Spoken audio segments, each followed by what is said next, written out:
Boa noite, Boa estamos aqui noite. hoje, dia 20 de março de 2025, com um prazer imenso em receber a doutora Maria de Fátima Delacourte. Doutora Maria de Fátima é médica pediatra, homeopata e acupunturista. Então hoje nós vamos ser brindados aí com muita informação bacana. Meu nome é Rogério, eu sou Rogério Ferreira Guimarães, sou médico homeopata, instrutor de mindfulness, meditação. E hoje a gente aguardo aqui com ansioso essas falas que a doutora Maria de Fátima irá nos brindar daqui a pouco. Passo a palavra para o doutor Gilberto fazer a sua apresentação, depois para o doutor Hamilton e, por último, a nossa entrevistada da noite. Boa noite, amigos. Prazer em ter aqui vocês participando dessa live, especialmente a nossa audiência, que é maior depois, nos próximos dias. Estamos aqui hoje com um tema que eu acho da maior importância, que envolve o estilo de vida e os obstáculos à cura. Eu acho que vamos ter oportunidade de esmiuçar e de extrair bastante lições e recomendações a respeito do tema. É isso. Obrigado a vocês. Passo para o Hamilton. Eu também agradeço aí a oportunidade de estar com vocês. Hoje nós vamos aproveitar aí a sabedoria da Maria de Fátima e vamos todos aprender. Eu tenho certeza que vai contribuir bastante, porque esse é um tema que serve para todo mundo, mesmo que ele não esteja tratando com homeopatia, né? Obstáculos à cura, estilo de vida, acho que vale para todo mundo, né? Então vamos aproveitar essa horinha que nós temos aí. Seja bem-vindo ao nosso grupinho aqui, tá? Obrigada, Hamilton, obrigada, Gilberto, Rogério, obrigada pelo convite. É, assim, um prazer, né, ser convidada pelo Gilberto aí, um ícone, você, Hamilton, aí da homeopatia. Acho que o Gilberto me convidou para essa live, Hamilton, porque eu de vez em quando bato uns papos com ele no privado, no WhatsApp, e eu sou muito polêmica, né, assim, muito crítica. E aí ele falou assim, vamos ouvir o que a Fátima tem para falar.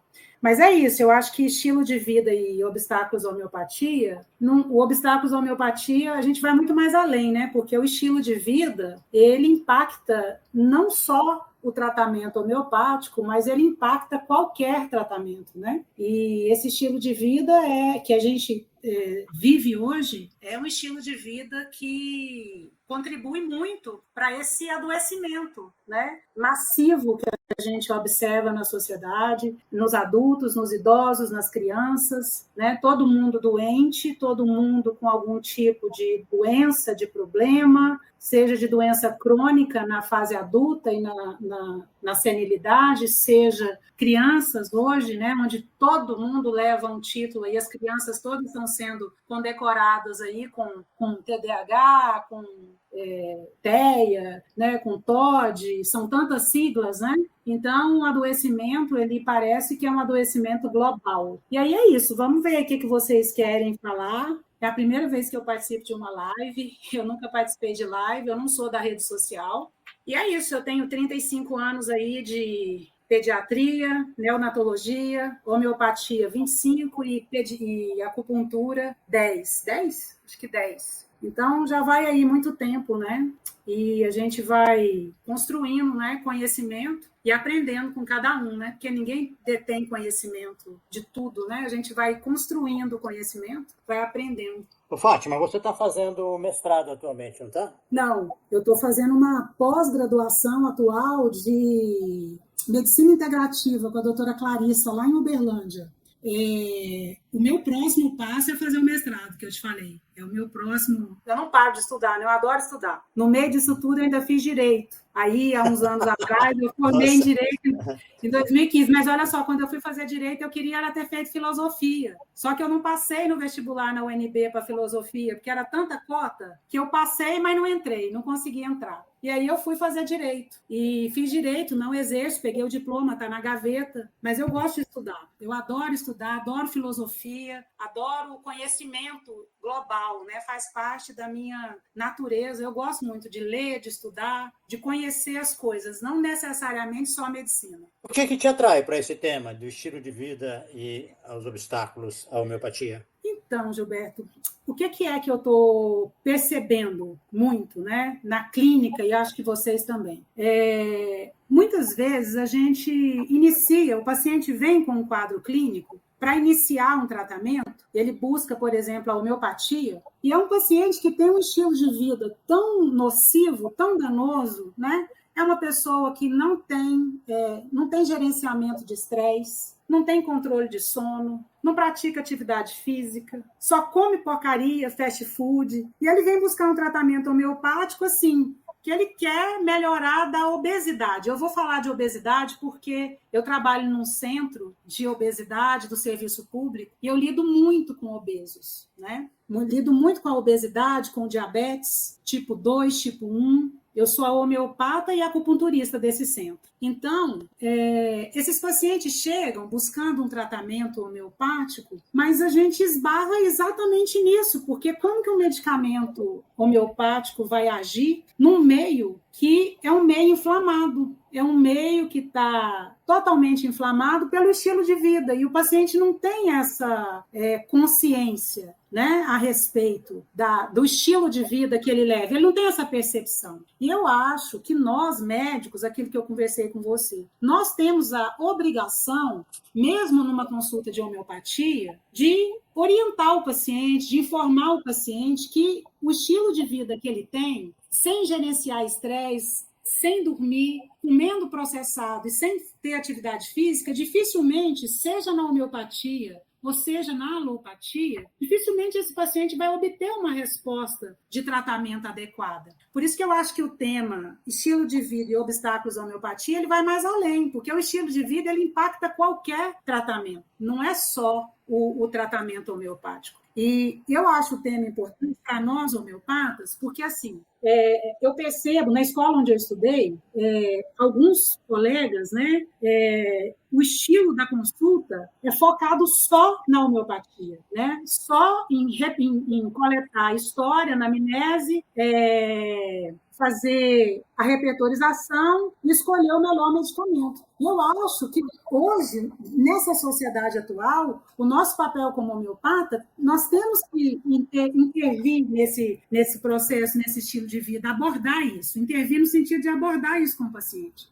Porque eu acho que isso é importante. Tem que ter uma contrapartida do paciente em aderir ao tratamento. E aderir ao tratamento não é só tomar as pílulas, as bolinhas ou o líquido, né? As gotinhas homeopáticas. Vai além disso. Então, eu acho importante o nosso papel nessa relação, né? Nessa consulta com o paciente, apesar, mesmo sendo da homeopatia, a gente pontuar para ele essas questões, que é a questão do estilo de vida, porque impacta muito no resultado do tratamento, em qualquer tratamento, inclusive no homeopático. O que vocês acham? Fátima, deixa eu te perguntar uma coisa. E você não acha que é um sinal de melhora do paciente com a acupuntura, com a homeopatia, quando ele espontaneamente percebe que o seu estilo de vida não está bom e ele já dá um passo para a mudança? Então, Hamilton, essa abordagem que você tá sugerindo é uma abordagem que nós somos agentes passivos, vamos medicar o paciente e vamos aguardar que ele perceba. É isso que você está dizendo, não é isso? Como resposta... Não é passivo, não, porque muitas vezes a pessoa fuma e você fala, pare de fumar. Ele não para. Não. Você sabe que o cigarro faz mal para a saúde? Ele não para, né? Ele não vai parar. Não vai parar por isso, né? Ele não vai parar porque a gente vai dizer pare de fumar. É nesse ponto que eu acho importante. Então, qual que é a dosagem dessa orientação? Porque... Então, é isso. Esse que é o ponto, né? Eu acho que o ponto é nós, médicos, abordarmos, independente de sermos homeopatas, eu acho que é qualquer médico. Porque, assim, você chegar para um paciente e falar para ele, para de fumar, ele não vai parar, né? Mas se você, por exemplo, vou pegar aqui um exemplo. Se você pega um paciente extremamente estressado, né? Extremamente, que vive uma vida de estresse, trabalha muito, não gerencia sono, não dorme pouquíssimo, alimenta mal porque não tem horário para ir, para ter uma refeição adequada. E se você mostra para ele, se você pontua para ele, olha o que a falta de sono pode fazer com você. Explica, pega um papel, mostra que eleva cortisol, que dormir tarde ele tem menos melatonina, que isso vai impactar no corpo dele, na produção de de citocinas inflamatórias, que ele vai inflamar, que ele vai adoecer, que esse estresse que ele tem vai dar uma desautonomia, que o sistema nervoso simpático dele vai ficar excitado mais do que o parasimpático, que vai gerar catecolamina, que isso vai inflamá-lo, né? Que quando ele adoecer, que ele pegar uma gripe, a resposta dele não vai ser igual à resposta de uma pessoa que está tranquila, que está sob um controle melhor do sistema nervoso autônomo, né? Que está bem alimentada, que está dormindo bem. Então, assim, eu acho que não é falar para ele simplesmente, olha, você não fuma. Eu acho que isso aí não tem impacto nenhum, né? Mas eu acho que é explicar para o paciente por que o sono é importante, por que fazer atividade física é importante, por que gerenciar estresse é importante, por que comer verdura é importante, por que buscar orgânico é importante, por que a gente se intoxica tanto comendo esse alimento tão contaminado, cheio de defensiva agrícola, que não é uma frescura comer orgânico. Então, assim, eu acho que a gente tem que pontuar essas coisas na consulta. Eu acho isso importante. Porque o paciente, às vezes, Hamilton, ele não tem esse conhecimento. E eu falo isso para você de cadeira, porque eu falo sempre isso com os pacientes, eu explico isso para eles. E eu vejo que eles falam, nossa, doutor, eu nunca pensei em orgânico dessa maneira. Eu acho que o orgânico, achava que o orgânico era mais caro só, que não tinha nenhum impacto. Mas o orgânico tem impacto, porque não tem aquela série de substâncias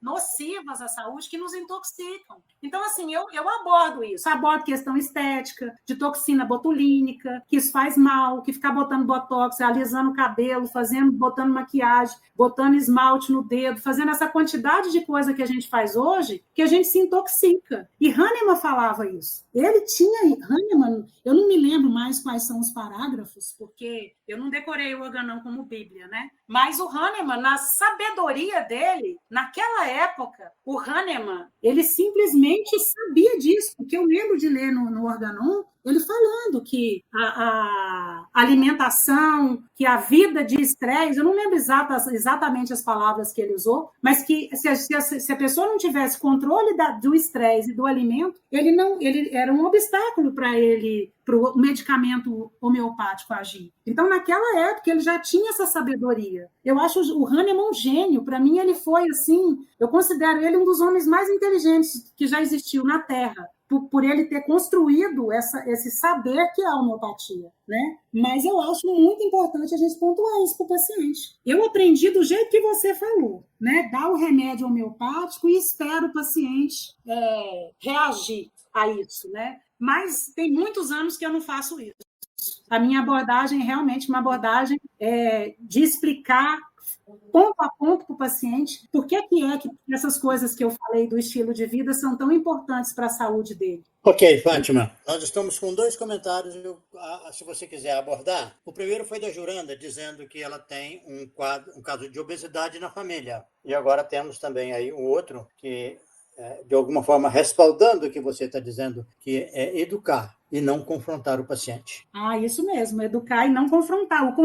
Nenhum confronto gera nada construtivo, né? O confronto nunca é construtivo, mas a orientação, a boa orientação, e explicar para o paciente o que está acontecendo com ele, por que ele está doente, né? E que não vai ser tomando uma bolinha ou tomando uma gotinha que ele vai alcançar o que ele quer, daquela forma como ele está vivendo. Eu acho isso muito importante, eu acho que faz diferença, eu vejo isso nos pacientes, porque eu tenho esse feedback deles, né? E eu atendo muita gente, porque eu trabalho no serviço público ainda, trabalho no consultório, já sou aposentada de um emprego público, então assim, eu sempre atendi muito e eu tenho volume de paciente. E eu tenho boas respostas, assim, os meus pacientes costumam ter boas respostas. Então, eu acho que eu pratico uma coisa que é construtiva, né? E contrariando, assim, essa questão que o Hamilton colocou de esperar o paciente tomar uma medicação homeopática e ele perceber.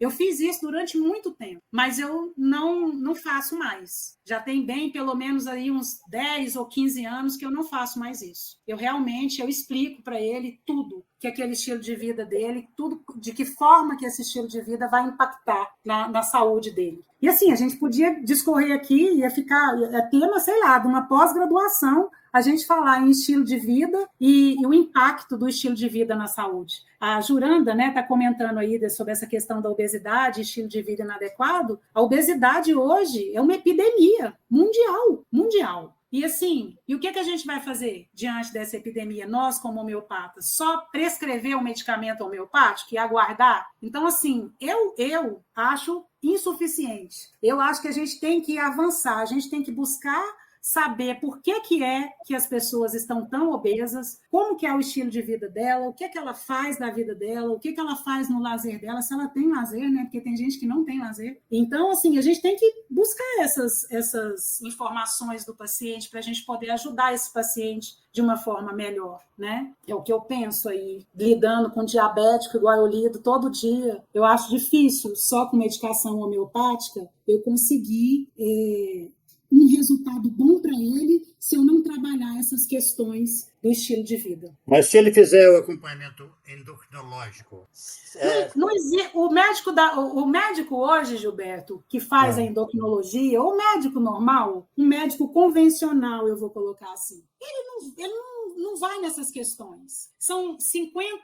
No serviço público, são muitos pacientes para ele atender. Então, ele delega isso para nutricionista, para psicóloga, para fisioterapeuta. Essa parte, isso aí é uma outra coisa que você vai falar que também é polêmica. Eu não abro mão de fazer a medicina antiga, sabe? A medicina do Hahnemann. Porque o Hahnemann, ele abordava isso, ele falou isso no Organon. Ele falava que não tinha, que a alimentação ruim impactava no resultado do tratamento homeopático. Que as intoxicações, na época, né, eram usados lá os metais, né, mercúrio, as medicações eram usadas de uma forma material, né, para tratar, e ele falava que estava impactando ali o uso o paciente intoxicado, ele não ia responder ao tratamento homeopático. Então, assim, eu acho muito importante essa abordagem do estilo de vida. O estilo de vida hoje, Gilberto, é tão importante, eu acho que a gente não pode abrir mão disso,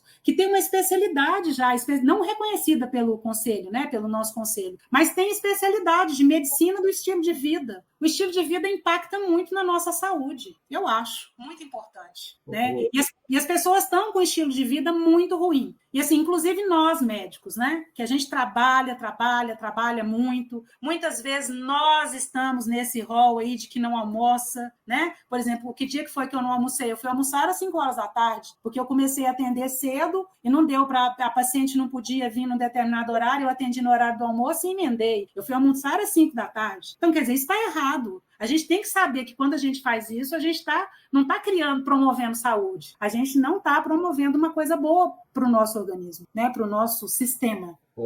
Fátima, e aonde que a iatogenia tem impactado com o estilo de vida? Porque a gente tem atendido pacientes que vêm tomam um monte de remédio, né? Como é que você trabalha com isso? Pois é, né, Hamilton? Isso daí é uma outra coisa Muitas perguntas que eu faço não são pensamentos meus, são pensamentos que eu acho que estão na cabeça das pessoas. Né? Não, mas isso que você falou é uma coisa muito séria, né? E assim, eu vou te falar um pouquinho, né? Deixa eu ver aqui, deixa eu lembrar coisas aqui de paciente, lembrar de caso clínico.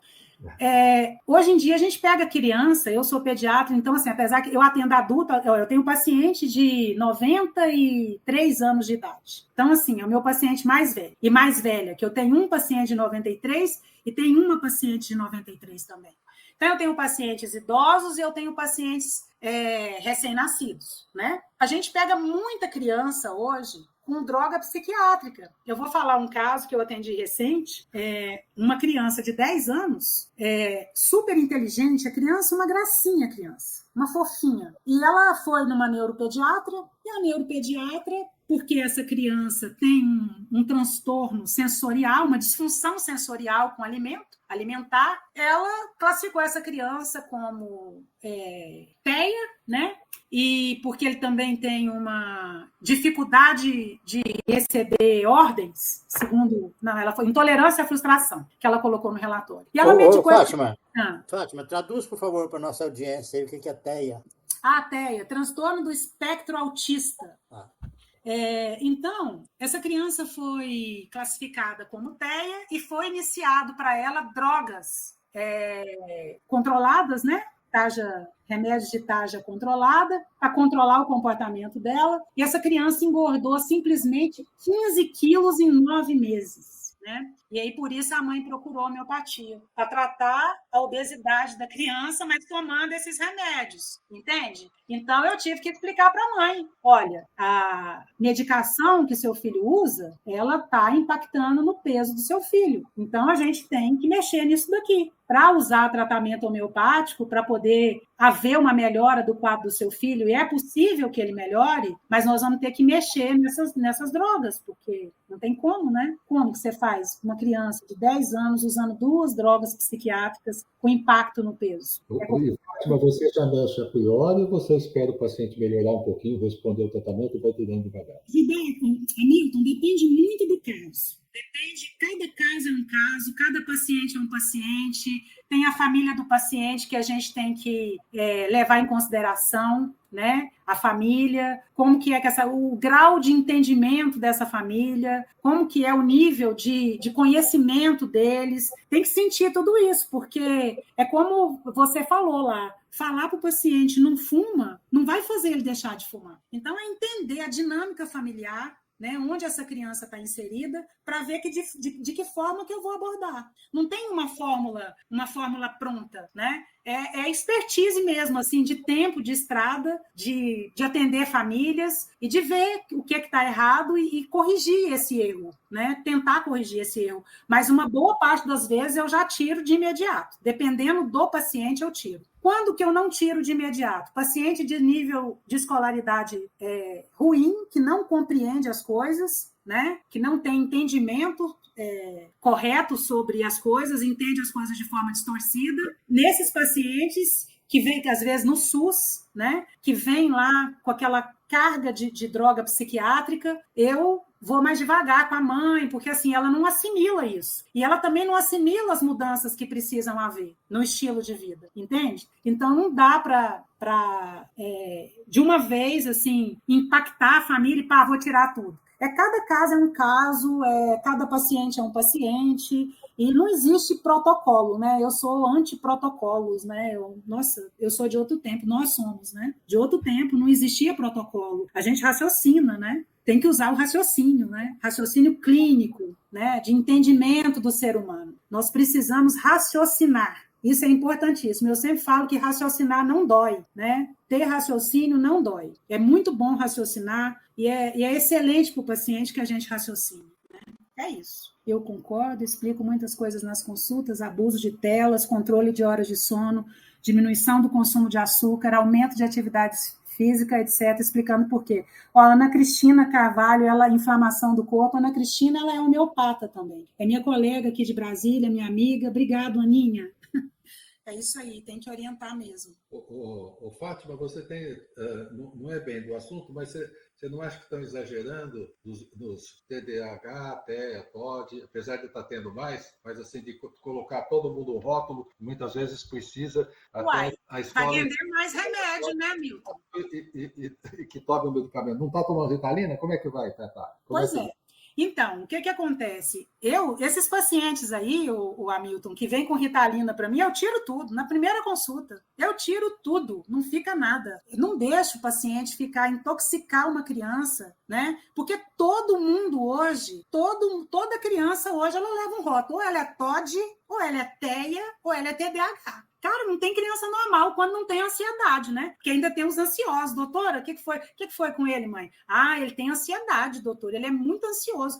Milton, eu peguei uma criança de 6 meses que não dormia. Presta atenção nisso. 6 meses com insônia. Usando, sabe o quê? Prescrito pelo neuropediatra, melatonina. Com a criança de 6 meses, Hamilton, acorda. Fala sério. Ou a gente toma uma atitude perante isso, sabe? Ou então a gente vai fazer o quê? Vai ficar olhando, olha aqui, mãezinha, uma bolinha de homeopatia e uma gotinha. Não dá, a gente tem que agir, a gente tem que falar. Tem que explicar para a mãe que isso daí está errado. E por que que todo mundo hoje é TEA e todo mundo é TOD, todo mundo é TDAH? Por quê? Porque aumentaram os critérios, né? Todo mundo se encaixa. Os critérios diagnósticos, são desse tamanho. É uma lista enorme. Então, todo mundo posso ali, ué. Não estou falando da criança de 10 anos que tinha disfunção sensorial com o alimento, dificuldade mesmo, assim, com a textura alimentar. E por conta dessa dificuldade com a textura alimentar, e porque ele era intolerante à frustração,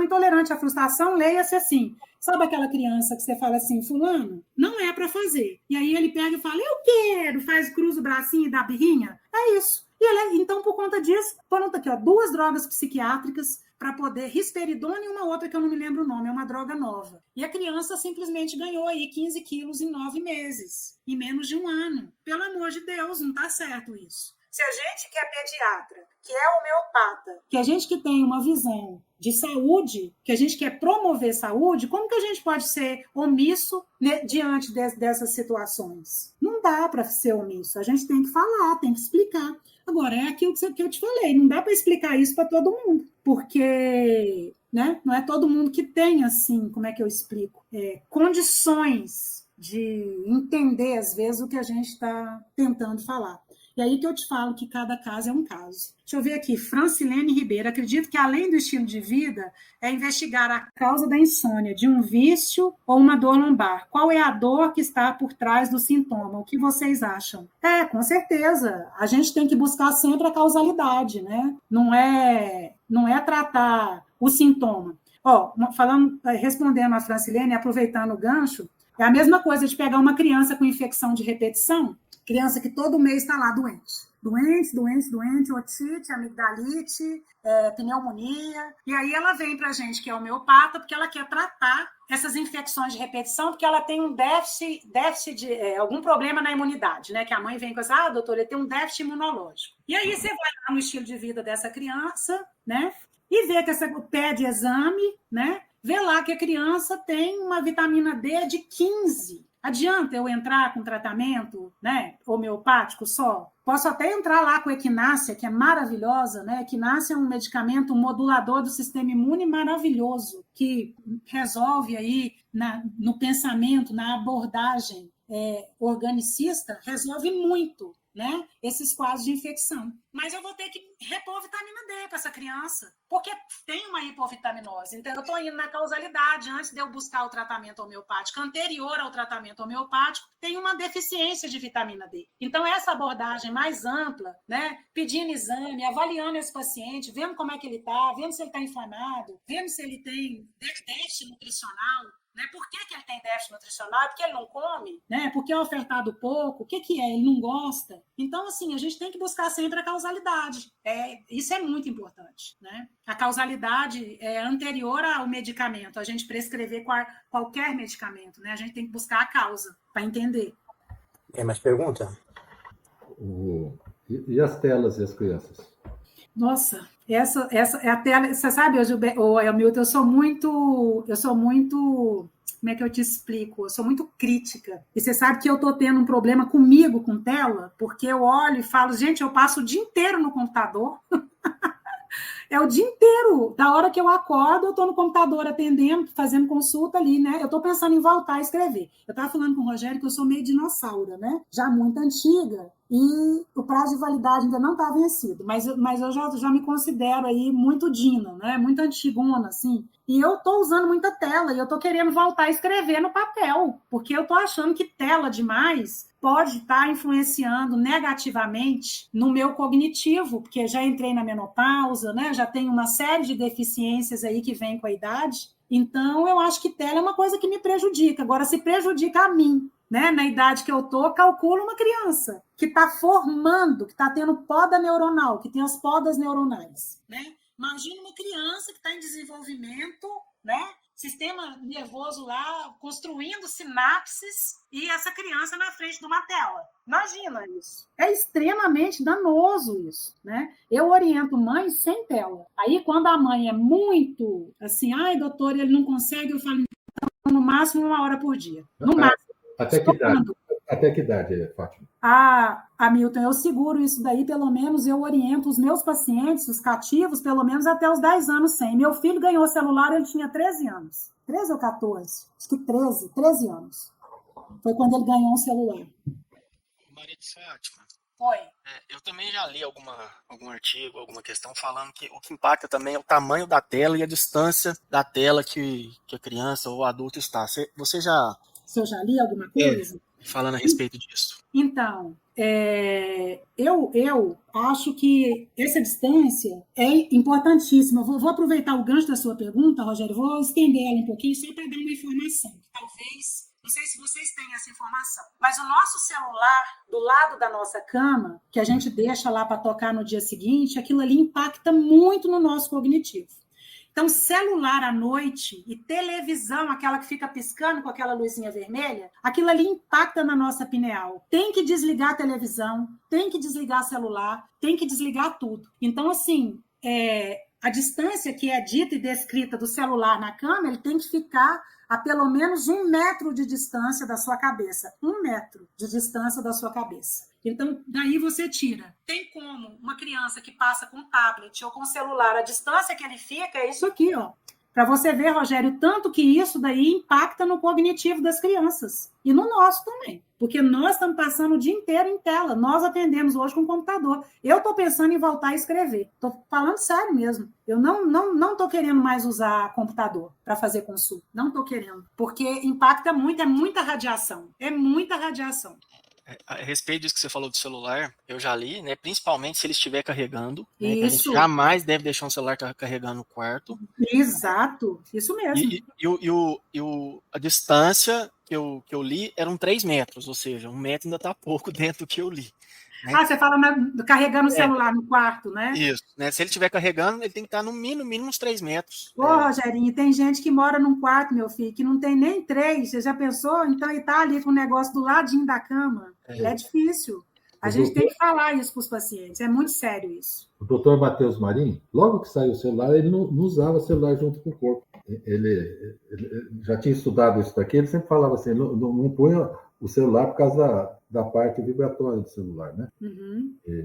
A produção nossa, Hamilton, tem trabalhos, depois eu posso procurar e mandar para vocês no privado. O Gilberto falou para mim que era bate-papo, então eu não trouxe nada, assim, não preparei slide, nada, né? Falou que era um bate-papo, mas assim, depois eu posso mandar para vocês. Tem trabalhos que mostram que aquela luzinha da televisão, quando a televisão é ligada, ela está ligada no quarto, ela diminui a nossa produção de melatonina. Olha o tanto que isso é sério.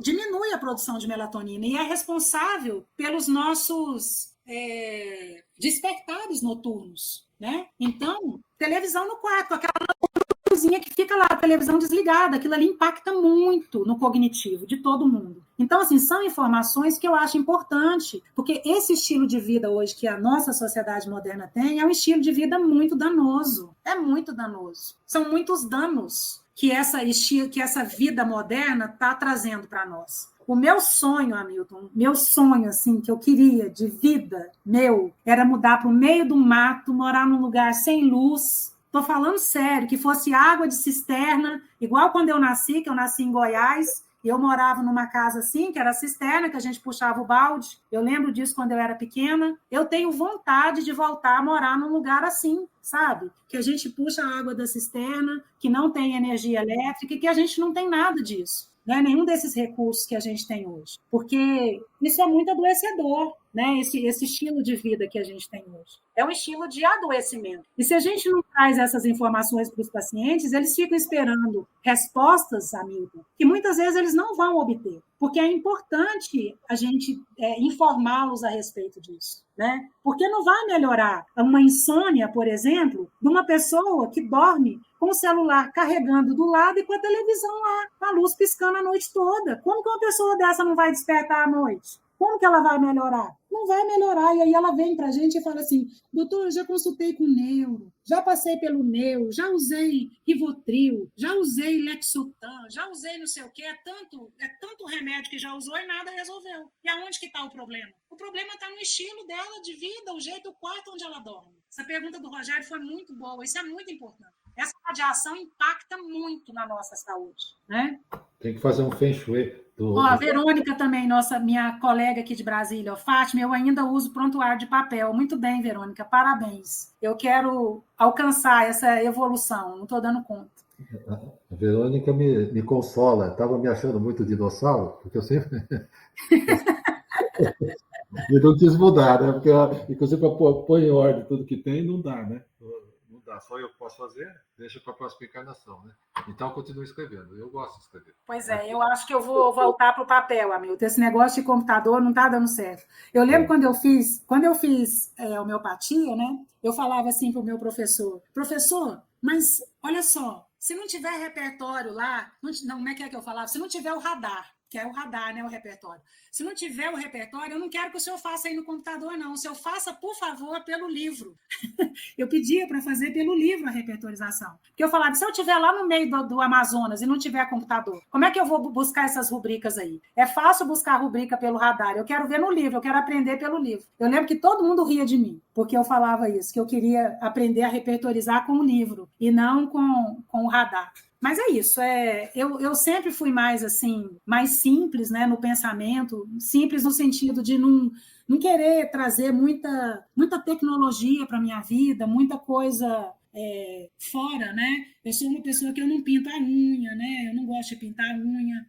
Uma série de coisas. Perfume eu larguei de usar. Então, assim, eu fui largando. Ao longo dos anos, eu fui vendo o impacto de cada coisa que eu fazia comigo, né? De cada alimento que eu colocava na boca, de cada produto que eu passava no meu rosto. Então, hoje eu não uso nada na pele. Nada. Não uso maquiagem, não uso nada, né? Então, assim, é no máximo um batonzinho e olha lá. Às vezes, nem isso. Tem que ser batom de acerola, de coisa assim, né? Oi? Tem que ser batom de acerola, de morango. Pois é, tem que ser essas coisas aí, de sabor natural, não pode ser artificial. Tá bom. E entre alimentação, atividade física e sono, o que você poria como prioridade? Eu sei que tudo é importante, né? Hamilton, eu não consigo, como é que eu falo para você? Eu não consigo hierarquizar essas três coisas que você falou. Ó, alimentação, controle de gerenciamento de estresse, atividade física e uso dessas substâncias que são nocivas à saúde, eu acho que todas elas, porque todas elas, Hamilton, são inflamatórias. A atividade física, ela controla o quê? Ela controla o processo inflamatório, porque ela reduz o estresse oxidativo, porque aumenta a circulação do paciente, elimina a toxina, faz a célula funcionar. Então, ela fazendo a célula funcionar, ela está controlando o processo inflamatório. A alimentação, ela pode ser ou anti-inflamatória ou pode ser inflamatória. Então, caímos na mesma coisa. O sono, a mesma coisa. A falta de sono faz o quê? Esse despertar o tempo todo, essa radiação lá na cabeça da pessoa dormindo, no cognitivo dela faz o quê? Neuroinflamação, inflamação sistêmica. Então, não tem como você dizer que isso é mais... Não tem como hierarquizar. Tudo isso é um conjunto de fatores que são muito importantes para a nossa saúde, né? É a alimentação, o gerenciamento do estresse, o sono. O estresse inflama, Milton. O estresse é inflamatório porque causa desautonomia, porque aumenta a atividade do sistema nervoso simpático. Então, é inflamatório, vai aumentar todas as citocinas inflamatórias. O estresse é inflamatório. Então, gerenciar estresse é importante. Então, não dá para a gente falar que a atividade física é melhor ou alimento. Tudo, para mim, está tudo no mesmo patamar.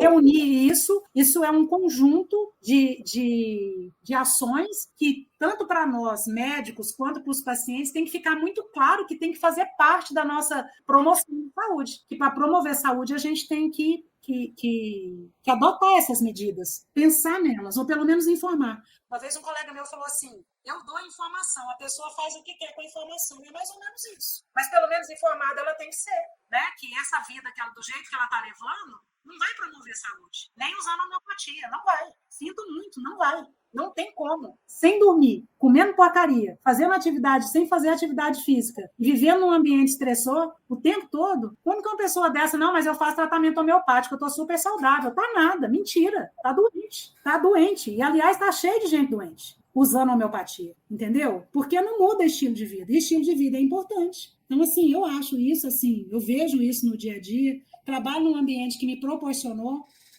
observar isso, né? Aí, Ediane, hierarquizar não é possível, mas qual dos fatores citados você considera mais desafiador para os pacientes? Ediane, que pergunta, hein? Eu não sei, Ediane, te responder qual eu considero mais desafiador. Eu acho que todos. Para cada paciente, eu acho que cada paciente ele tem uma... Como é que fala? uma idiosincrasia, né? Cada um vai ter ali um calinho que para ele é mais difícil de regular. Então, tem paciente que vai ser atividade física, não consegue fazer atividade física de jeito nenhum, porque odeia atividade física. O outro só gosta de comer carne, arroz e feijão, não come verdura, não come fruta. Então, assim, eu acho que para cada paciente vai ser um desafio diferente. Mas a gente não pode hierarquizar, porque é importante, todos esses fatores são importantes na promoção. Mas eu acho que cada um vai reagir de uma forma. Aí, ó, a Juranda respondeu aí, ó, na minha família o desafio maior é a alimentação. Uma pessoa que tem um estilo de vida saudável, faz caminhada, pilates, mas tem hipotiroidismo, para onde olhar? Toxinas, fatores que intoxicaram ao longo da vida. Alimentação é verdura, tomate, principalmente tomate, que tem muita coisa, muito defensiva agrícola para poder manter o tomate. Um dia um agricultor estava me explicando. Para manter o tomate sem apodrecer, eles tiram o tomate antes verde e eles jogam uma série de substâncias químicas, de produto químico, para esse tomate amadurecer fora do pé sem apodrecer. Então, tomate é um dos alimentos mais contaminados que tem, que a gente pode, que tem aí dos alimentos para a gente usar, assim, para a gente comprar no mercado normal. Tomate é um que hoje eu dou preferência para orgânico, porque é muito cheio de veneno. Como é o nome daquele? Tem progressiva de cabelo, tintura de cabelo, né? Tudo isso intoxica, né? São toxinas que vão prejudicando o funcionamento aí da glândula tireoide. Além do próprio processo inflamatório crônico, né, gerado pela alimentação, pelo não controle do sono, pela falta de atividade física, né, tudo isso pode levar ao hipotiroidismo. São múltiplas causas. Mas no caso aí da sua pergunta, quem tem estilo de vida saudável, faz caminhada e pilates, provavelmente está na questão alimentar, nas intoxicações aí através do alimento. E o orgânico tão caro, né, tão difícil da gente comprar, ainda tem um povo que mente, fala que está vendendo orgânico e não vende. Difícil, muito difícil hoje viver nessa sociedade nossa. Olha, a gente já está caminhando para o final, mas quando você fala assim, gerenciamento do estresse... Só um minutinho, deixa eu só... Pode ficar à vontade. Esqueci de baixar o som do celular. Fale, Rogério, pois não. Então, o termo que você está usando aí, gerenciamento do estresse, né? Uhum. De uma maneira bem sucinta e rápida, que nós já estamos aí caminhando para o final. Uhum. Quais são as suas orientações para o paciente quando você percebe que ele está estressado? Fora disso que você já falou de uma boa alimentação, atividade física, tem mais alguma questão assim? Tem. Eu acho assim, Rogério, eu sempre oriento algumas práticas, né? Por exemplo, a meditação para mim é muito importante. O yoga, eu acho que é uma atividade que gerencia bem o estresse. Música, tocar um instrumento, cantar, usar a voz, ter uma religião, acreditar em alguma coisa, praticar uma atividade, uma religião que ela quereia, né, que a pessoa goste de ir, né? Eu faço essas orientações porque eu acho que a religião, essa coisa de fazer a limpeza mental, jogar o nosso lixo cerebral fora, né? Fazer uma detoxificação do nosso sistema nervoso é importante. E a gente obtém isso com essas práticas, né? A meditação é muito importante, o yoga é muito importante, andar de bicicleta é importante, né? Vai ajudar nesse processo. Cantar é importante, tocar um instrumento é importante. Então, assim, são coisas que vão desligar o nosso cérebro dessa vida aqui que a gente tem, a gente estar preocupado o tempo todo, pensando o tempo todo, sabe, o que eu vou fazer, o que eu não vou, eu tenho que fazer isso, eu tenho que fazer aquilo, eu tenho que dar essa resposta, eu tenho que fazer... Então, assim, esse mundo que a gente vive de estresse, se não tiver essas práticas, né, da religião, né, ter a religião mesmo ali como uma prática, né, um local que vai e limpa a mente, né? Porque quando a gente faz uma oração, a gente está limpando a nossa mente. Quando a gente faz uma meditação, a gente está modulando esse sistema nervoso. A gente está limpando tudo isso que está dentro de nós. Porque a gente também precisa detoxificar o cérebro. E a meditação, o yoga, o pilates, tudo que vai tirar o foco nosso do dia a dia e vai levar a gente para uma atividade específica de prazer, né? Tipo, pilates, meditação, yoga, andar de bicicleta, saltar de paraquedas, por que não, né? Enfim, coisas que tragam para a pessoa prazer, né? A pessoa precisa ter prazer na vida. Isso é importante. Isso é uma forma de gerenciar o estresse. Porque tem gente que só trabalha, estuda. Parece até que eu estou falando de mim. Estou falando isso para mim mesma. Eu sou uma pessoa que trabalho, estudo, e tenho sempre que lembrar que eu preciso gerenciar meu estresse. Ok, muito bom. Eu coaduno com a sua fala aí, né? Tanto que eu me tornei instrutor de mindfulness já faz alguns anos, medita. Você dá aula de mindfulness? Eu fiz o curso. O Rogério tá caindo toda hora. Mas alguns comentários aí, se você quiser falar alguma coisa. Qual o comentário que tem, Gilberto? Walter acabou de dizer que uma das coisas é ter gratidão. O Walter Chimikoski.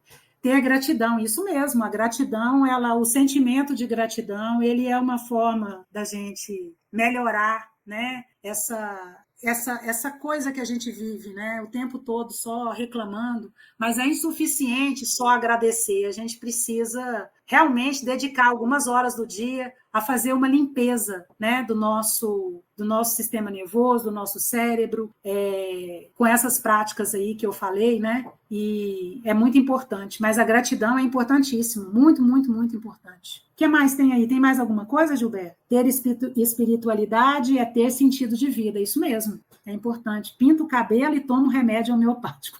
A Verônica. I'm so sorry, Verônica, for you. Perdemos até o básico, pisar na grama. Isso mesmo, exatamente. Isso é tão importante, né, para descarregar, né?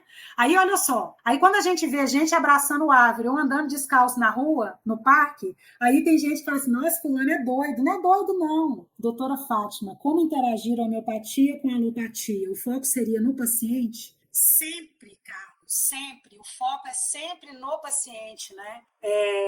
O paciente é o objeto, o objeto não, olha a palavra errada que eu estou usando aqui. O paciente é o ser, né? Que a gente tem que direcionar todo o nosso conhecimento para proporcionar para ele o melhor, seja com homeopatia, seja com alopatia, com o que for necessário para ele, né? Com o que for importante. Não é tudo, Carlos, que a gente vai conseguir tratar com homeopatia. Por exemplo, se eu tenho um paciente diabético, eu não tenho como tratá-lo. A homeopatia vai entrar ali como coadjuvante, talvez para reduzir a dose da insulina que ele usa, para levar ele a um melhor equilíbrio, mas ele vai ter que usar a insulina, vai ter que usar o glifage, a metformina, conforme for a diabetes, né? Mas a gente sempre, o foco é o paciente, é melhorar o paciente. Nunca a gente pode priorizar uma coisa, a homeopatia, a alopatia, a acupuntura. Não é isso. O foco a prioridade é o paciente. Ele é que tem que sair melhor nessa. E a gente que tem que correr atrás de buscar conhecimento para melhorar esse paciente, né? Dá para ele aquilo que ele veio buscar. Muito bem. Acho que nós estamos chegando ao final, né, do nosso horário. O Rogério, que é o nosso mestre de cerimônias, ele parece que está com um problema na internet hoje, caiu muitas vezes, né? Então, o Hamilton quer fazer às vezes, do Rogério? E o Hamilton perdeu a voz. Está sem som. Voltou. Pronto, pode falar. E agora, voltou? Voltou. Então, esse assunto aí faz parte da vida mesmo, né? E eu sou estudioso de yoga, mas o pessoal faz só as posturas, mas o yoga começa com yama e niyama. O que você deve fazer, o que você não deve fazer. Começa com o estilo de vida. Não só o negativo, né, muito ligado à parte moral, mas também entra a alimentação, não só o negativo, como o positivo. Você deve estudar, você deve ter fé, você deve se entregar, né? E aí o pessoal vai só para as posturas, não consegue ter o resultado que teria numa prática integral, né? Isso vale para a homeopatia, vale para a acupuntura, vale para qualquer tratamento, né? Eu acho que você discorreu muito bem, né? Precisamos ver o tempo que você faz tudo isso daí. Depois, outra vez, você nos conta. Então, Hamilton, depois a gente traz os pacientes aqui que eles contam. Tanto que a primeira consulta, normalmente o paciente fala, é ele que fala, né? E aí, quando ele volta com os exames, aí é a minha vez. A primeira consulta é dele, mas o resultado de exame é meu.